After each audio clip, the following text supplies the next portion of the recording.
Welcome to this tutorial on the Splunk SPL addinfo command. The addinfo command is a powerful utility that adds search metadata to your events, making it essential for debugging and tracking your Splunk searches.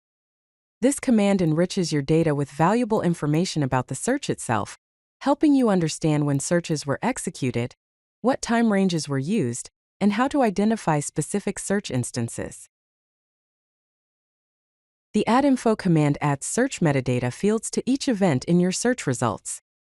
It's particularly essential for debugging and tracking searches in your Splunk environment. The basic syntax is straightforward. You simply pipe your search results to the addinfo command using the vertical bar operator followed by the word addinfo. This command doesn't require any parameters and automatically appends several metadata fields to your events. The addinfo command provides several key metadata fields that are incredibly useful for search analysis. The info_search_time field contains the timestamp when the search was executed.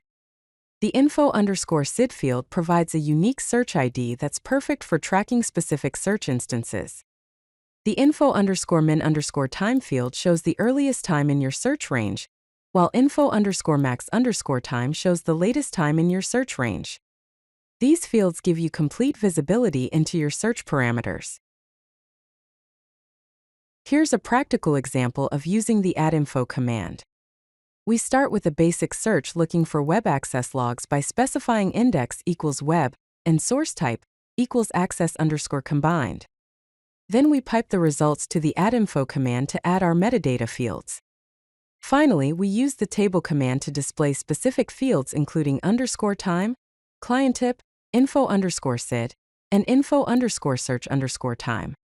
This combination allows you to see both your original data and the search metadata together, making it perfect for tracking and debugging purposes. The addinfo command serves two primary use cases in Splunk environments. First, it's invaluable for search debugging. You can track search performance and quickly identify issues with search execution by examining the metadata fields. Second, it's essential for audit and compliance purposes, allowing you to log search activities and maintain a comprehensive search history. This makes it easier to meet compliance requirements and understand how your Splunk environment is being used by different users and applications. When using the addinfo command, follow these best practices for optimal results. First, use addinfo early in your search pipeline for better performance, as adding metadata fields early prevents unnecessary processing of these fields in subsequent commands.